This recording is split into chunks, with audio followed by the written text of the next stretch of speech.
Yo mga tao, may bago na naman akong budol sa inyo. At yun yung aming Gaijin Cycling Nation Muset bag na to. Muset? Muset? Paano babasahin yan? Anyway, sa mga hindi nakakalam kung ano yung Gaijin Cycling Nation, vlog namin siya nung nag-bike tour kami sa Japan.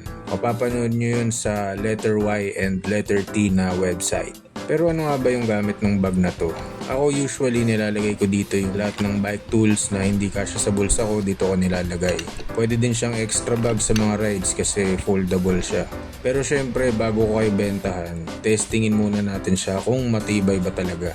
Mag-grocery tayo gamit tong pangit na fixie na to. Pupunuin natin ng mga napang grocery natin yung bag na to. Dito natin i-park tong pangit na bike. Ito na nga yung mga napamili natin. Susubukan nating pagkasyahin lahat ng binili natin sa bag na yan.